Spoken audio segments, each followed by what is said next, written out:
प्रिय विद्यार्थियों, जैसा कि आप लोग जानते हैं कि आज 5 सितंबर है और 5 सितंबर को पूरा भारतवर्ष शिक्षक दिवस के रूप में मनाता है और उसी के प्रयोजन से हम लोग यहाँ इकट्ठा भी हुए हैं। जैसा कि आप लोगों ने व्यवस्था की है, बहुत अच्छी व्यवस्था है और ठीक ठाक है, इसके लिए आप धन्यवाद के पात्र हैं। और मेरे छोटे भाई आशुतोष दुबे जी, ये भी धन्यवाद के पात्र हैं। कुछ मैं आपको बताना चाहूँगा कि यह दिवस क्यों मनाया जाता है और इसको मनाने के पीछे उद्देश्य क्या है।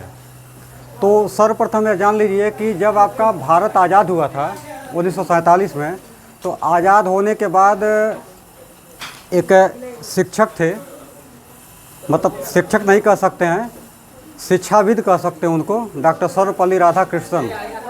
तो वो जो है भारत की आज़ादी के बाद वो आज़ाद भारत के पहले आपके उपराष्ट्रपति रहे, 1952 में बने थे।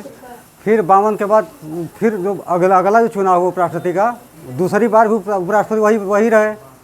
और अच्छी बात ये रही कि 1962 में उन्होंने भारत के द्वितीय राष्ट्रपति का भी पदभार संभाला और इसके नाते 1962 में जब वो पदभार संभाले राष्ट्रपति का भारत का, तो अन्य जो है जो उनके जो छात्रगण जो थे, तो वो कहे कि सर हम आपका मनाना चाहते हैं जन्मदिन 5 सितंबर को।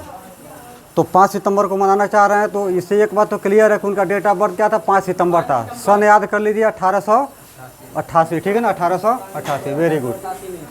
तो उस तिथि से जो है, मतलब इस तिथि को शिक्षक दिवस के रूप में मनाया जाता है। और इसके बाद जो है 2-3 बात आपको और जाननी चाहिए कि उनका जन्म कहाँ हुआ था। तो उनका जन्म हुआ था तमिलनाडु प्रदेश में, और कोई गांव, कौन सा गांव है मैंने लिख के रखा हुआ है, नहीं बता रहे हैं, रुकिए। ये जो है आपकी जानकारी के लिए ये भी फ़ायदेमंद है कि जो परीक्षा अगर आप देंगे कंपटीशन का तो काम देगा। तुरमाड़ी गाँव है, तमिलनाडु का तुरमाड़ी गाँव। और वही 5 सितंबर 1962 से जो है भारत में अनवरत जो है शिक्षक दिवस मनाया जाता है। अब इनके विषय में कुछ जान लेते हैं कि ये क्या थे और किस किस प्रकार से इनके जीवन का जो वो पहिया चलता है, जीवन चक्र कैसे चला है। तो ये जो है जो मद्रास में जो प्रेसिडेंसी कॉलेज है, प्रेसिडेंसी कॉलेज में दर्शन शास्त्र के प्रोफेसर रहे। फिर 1921 से 1936 तक जो है ये कलकत्ता विश्वविद्यालय में भी दर्शन शास्त्र के प्रोफेसर रहे।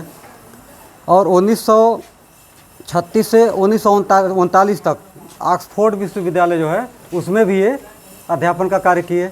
और सबसे मज़ेदार बात ये रही कि 1939 से 1948 तक जो आपका काशी हिंदू विश्वविद्यालय है, इस विश्वविद्यालय के वाइस चांसलर भी रहे, कुलपति भी रहे। तो अब देखिए इनके कार्यों को देखते हुए भारत सरकार ने जो है इनको भारत रत्न के सम्मान से भी सम्मानित किया। इनके कुछ विचार हैं जो आपको जानने चाहिए। जैसे इन्होंने ये कहा था कि एक अध्यापक को छात्रों के दिमाग में तथ्यों को ठूस कर भरने से कोई फ़ायदा नहीं होने वाला है। यानी टीचर अगर कहता है कि यह याद कर लो, वह याद कर लो, कोई मतलब नहीं है, वो बच्चा याद करेगा, सब कुछ करेगा।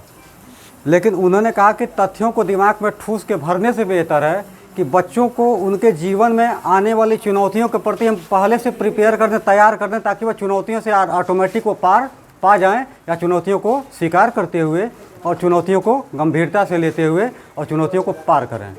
तो ये थे हमारे डॉक्टर सर्वपल्ली राधाकृष्णन जी। और इनके विचार 1-2 जैसे मैंने बताया आपको अनुसरण करना चाहिए।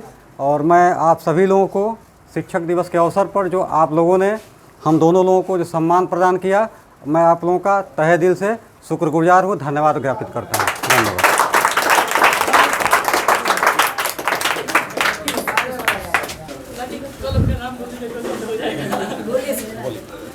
आज शिक्षक दिवस के अवसर पे आप सभी छात्रों को हमारे तरफ से ढेर सारे शुभकामनाएं एवं प्यार भरा आशीर्वाद। अभी बड़े भैया श्री पांडे जी ने आप लोगों का मार्गदर्शन किया है डॉक्टर सर्वपल्ली राधाकृष्णन जी के बारे में जानकारी दे करके। बच्चों, हर छात्र देश का भविष्य होता है, चाहे वो विज्ञान का क्षेत्र हो, चिकित्सा का क्षेत्र हो, कृषि का क्षेत्र हो, वाणिज्य का क्षेत्र हो। इसी के आधार पर शिक्षाएं दी जाती हैं हमारे देश में। अलग अलग विभाग बने हुए हैं और जन्म से कोई असामान्य नहीं होता है। सबसे पहले प्रथम गुरु माँ होती है।